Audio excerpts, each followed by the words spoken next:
Canelo seeking for revenge, to fight Terence Crawford. Ladies and gentlemen, breaking news. Canelo Alvarez is out there in Mexico chilling with the people from Azteca TV and has reported to them that he's in negotiations with Terence Crawford for a damn rematch. Que ya se está negociando, misma Canelo que... Alvarez, you better not make me look crazy like the last time, all right? I almost lost all my credibility out here, saying that Bud Crawford got no chance in beating you, that Bud Crawford got no chance in going toe-to-toe, that you was going to have the best chin and things of that nature.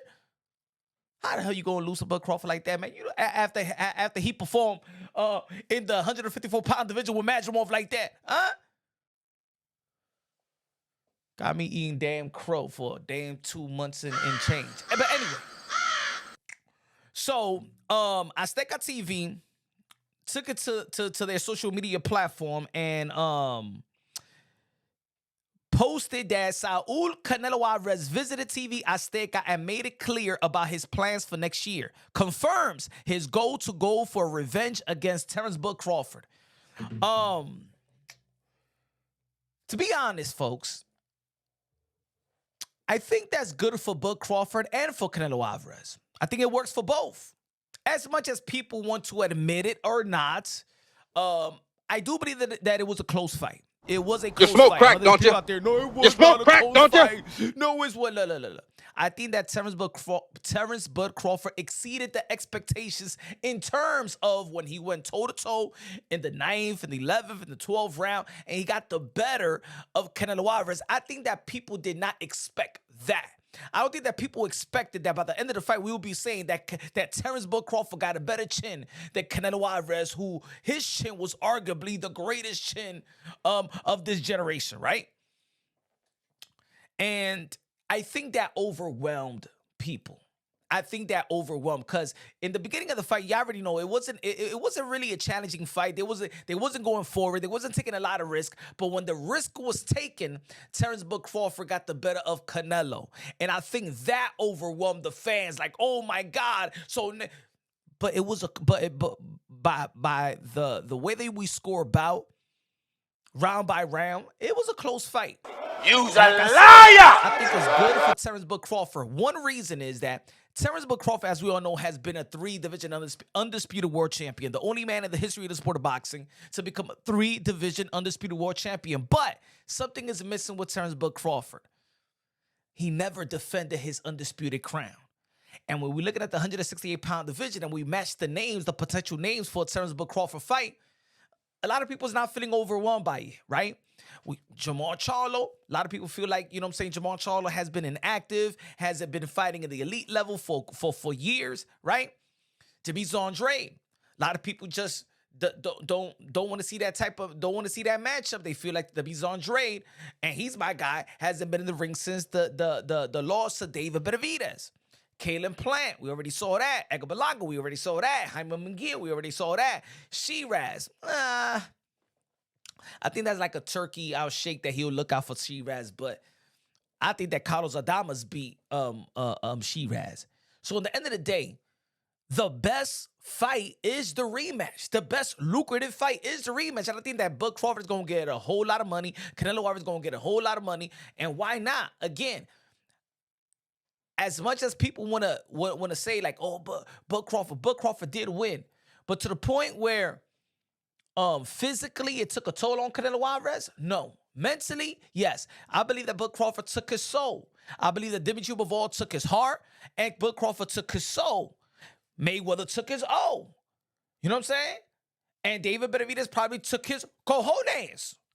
Because he don't want to fight David Benavidez. David Benavidez is going to be fighting, tomorrow out there in Saudi Arabia versus Anthony Yarde. But anyway. And I think that's a good get back for Canelo. Does Canelo Alvarez go back to the drawing board and beat Bud Crawford? I don't know. I really don't know. I do not. I cannot downplay great fighters and coming right back and getting that type of win, right? I believe that Canelo Alvarez is highly capable of going back to the drawing board and really going back to what was making him a better fighter.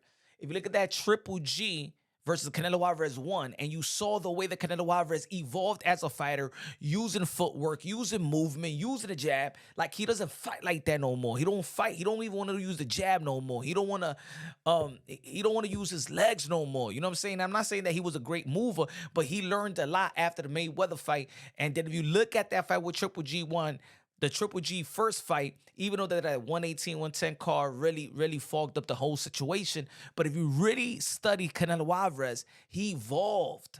And I think a lot of people got mad at him because they wanted to see a toe-to-toe, and they was trying to shame him, go, you better fight Mexican style. And then he went back to fighting, more of a toe-to-toe fight for the fans. But then I think that he stopped himself from evolving.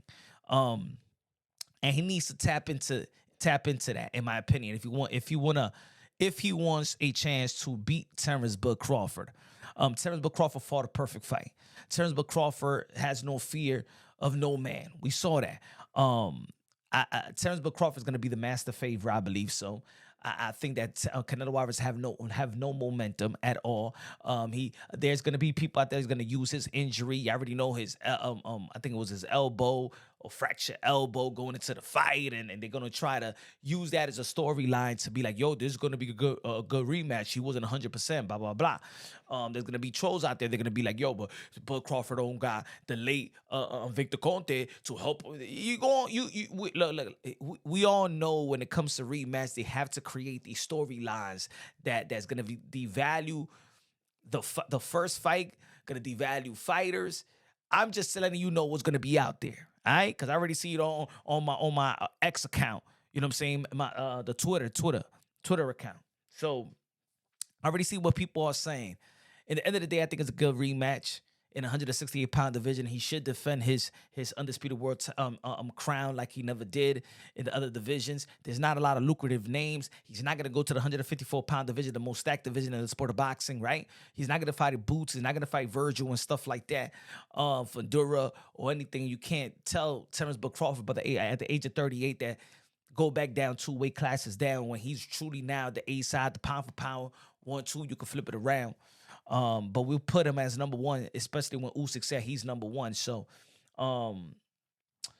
I think it's good. I think it's good for boxing. I think that he's probably gonna need a second-hand coach, a new eye, a new strategy, a new rebirth. Of course, he's in the twilight of his career, but he's not that old.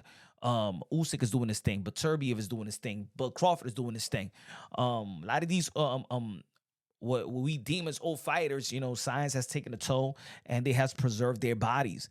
Canelo Alvarez been a pro since he was 15 years old. I don't know how much he got left. It didn't look like he got much left. Let me know. Let me know what y'all think about this rematch. I think it's good. There is no other fight for Crawford, right? And he's want to stay active, and Canelo Alvarez is not going to get massive respect. He's not going to get look. His legacy took a hit, and the only way that he could gain that type of respect back is if he fights a Terence Crawford. It doesn't matter if he would have fought anybody and he would have beat Charlo. I don't think that people would have given that same respect that he had before the Crawford fight. And nobody has momentum in the 168-pound division, so might as well go fight the rematch. Let me know what y'all think. This is Punch Drunk Boxing, a.k.a. Mr. Moonshine himself. Subscribe to the channel. Smash the like button. I love you. God bless. And on to the next.